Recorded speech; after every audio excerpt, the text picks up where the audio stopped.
People know when you're spinning some crap. Like, I know the videos that we produced last year where I'm like, that's not me. Here's my goal. I want my wife, Anna, to be able to watch our content and be like, that's him. Okay. Because she knows me. It's gonna be tough. I remember that. Do you remember that? Yeah. What was that, in January? It was ages ago. The final seat beside episode. We're getting ready to go on a family holiday from tomorrow to Queenstown. We've roped Anna, my beautiful wife, in for the last episode. She's really excited to add a running commentary over the last year, because it's kind of cool that we document this sort of stuff that you can look at and in reflection. How do we spend more time in 2018 doing less just in the grind stuff and maybe a little more exciting, creative ventures? Stuff that, I don't know, feels right. I wonder if, was that before we even thought of the documentary? Yeah, that was in January. Yeah, wow. We did do fun stuff. We did do fun stuff. I also did the grind though. I lived in an airport. That was great. I don't know, I'm thinking about like my clients. I'm thinking about, I don't know, I just don't want to let people down. But I'm sure they've got exactly the same fears. So maybe when they see that I'm just a real person, maybe they'll let their guard down a little. I don't know, it's only one way to find out. Either we lose all our clients, or they're like, huh, this guy's a real person who has a family and cares about people and likes to hang out with his friends. Let's try it. That's really strange to watch back. Yeah. Because like, that was before we dreamt up the documentary. The exact battle that went through and transpired through the whole documentary. Yeah. And now watching it on the other end. It was obviously something internal in you from the beginning. For the whole year? Yeah, just being authentic. Also lost a bit of weight. So now we get to do another review. Did we review this? Oh, the blinking Osmo. That's not long enough. Go and test 1,000 different things. Oh, it's so bad. It was the worst product. That was the worst product. That was by far the worst thing we've invested in ever in the history of the company. The dumbest. And if Stora, if you're watching, dumb. Alright, so product review number 2. We got the DJI Osmo, which is funnily enough is the same name as that thing, so I'm already disgusted in it. This is why we bought the stand. The stand is for the review. Alright, what have we got in here? Check, check. Like, it's quite grainy on here. That we got to troubleshoot it for half an hour just to get it working. That frustrates me that it's not on the perfect. Can that thing tighten up? I've had some problems already. You can see that. Is it connected? Is it working? So do you reckon that Wi-Fi thing works? Does this twist? Yeah, you can have that feature. There we go. Oh, we're back. Go onto your app and see if it's the app that actually does it. It just doesn't look great. Ridiculous. The things we do for video content. DJI only makes good drones. Other than that, they are all rubbish. Shtez is bringing the Osmo. Terrible camera. Terrible camera. It's not, do you want to just wind down your window and just like, just hoik it? Yeah, just hoik it clearly straight, yeah. I can't even hear anything. All I hear is this whirring noise of the motor. Like, get that ET thing away from me, mate. How's the Osmo going there, lad? How's it going? Smooth? Silky smooth? Bam. That hurt so bad. I hit my shin that hard. See, the Osmo doesn't get anything. It doesn't even get good time. When I'm really confident and driven and motivated, business normally comes to the top of the list. And I love it. It doesn't feel like work. But when I'm in a more of a reflective mood like this, which definitely happens when I'm just traveling solo and, you know, I spend time all day with people, training them and stuff, it's kind of like a version of myself that's very like enthusiastic and driven, and that's what gets a result. And that's how you need to teach. Like, you can't be bland and boring like I am right now. But at the same time, you start to care about people.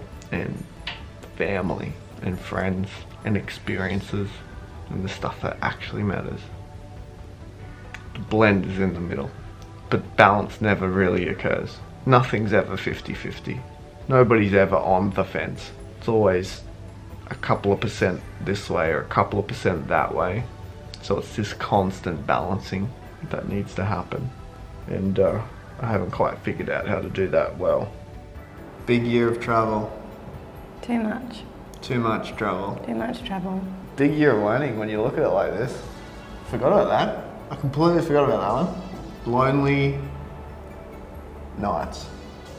Eating hotel food, living in airports, spending all your time with people, but then being very like... There's no Ruby there. That's it. I miss my dog. No, not the family. No. Just the dog. Ruby, yeah. What would you rate the juice? Nowhere near as good as the brekkie or the coffee. I'll give that a 4 out of 10. 4. Gee, that's rough. Is juice hammock theory? Yes, juice is hammock. You want the first 3 or 4 sips. Because they always offer, they always say, you want a bottle of water with that juice? And you always grab it for some reason. You're just holding a bottle of water. You're always holding 2 drinks that and none of them you need. I'm sick of juice. You sound like Stez when you're in Germany, just complaining. More dogs, less dogs. That's true though, you always get 2 liquids, then No you one drink wants- both, no one wants and then both. your bladder will explode. You can't have I've had both. 2 situations this year where I legitimately nearly decided to just wet my pants on a Are you plane. kidding? Are you kidding? I'm not kidding. Sitting on a plane, you're in there for 45 minutes, it was delayed, then it hit turbulence, and I literally, my brain said to me, maybe you should just wet your pants. You're kidding me. And I got to a point where the flight attendant's like, gotta sit down, seatbelt's not there. And I just barreled through it. I was on the window seat, so I leapt over the person sitting beside me. I started walking down, she's like, can't stand up. I said, you got 2 options. I'm either gonna pee on your floor or I'm going to the toilet. She's like, quick, make sure you hold onto the thing. Turbulence is going well. So that is hammock theory. Too much liquid. Say no to the water. Too much liquid, too many planes, not enough toilets. I suppose the biggest thing that people battle with is pride and ego, and I think they're scared that it will expose them or their weaknesses, which is true. You know, we all experience that. We all feel anxious from times to time, or we feel like we're going to be exposed. But what's really interesting is this whole opposite effect thing keeps playing out, and even if your weaknesses are exposed,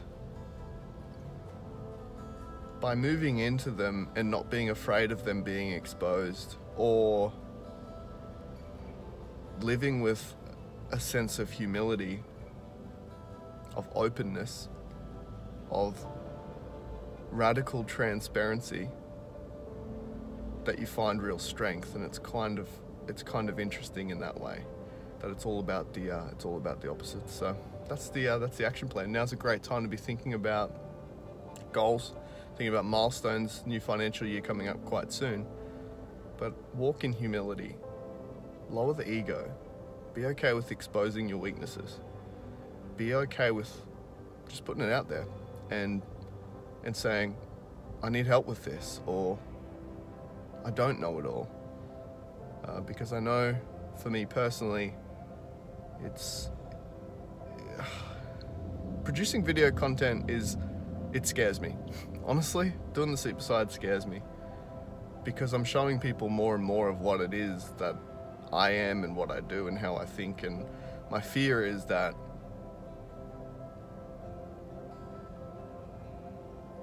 just perception of people of me. This is weird. This has happened so many times. Me and Darcy were talking about this the other day, that so much of the content or the ideas that we create, or even in our trainings, is just like a lesson. It's like we're a future version of ourselves telling the present version of ourselves the lesson that we're going to experience.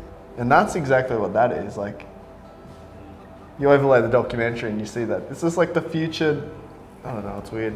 So much of the content, the reflective ones, is just a future lesson that I've now experienced, and looking back on it is strange because I'm like, you didn't believe that at the time of you saying that. I knew that I didn't actually believe that, but now I get what I was saying. I wanted to, but I didn't actually know it. You had to experience it and go through it. Like every situation, you have to experience it. Yeah. So weird. Yeah.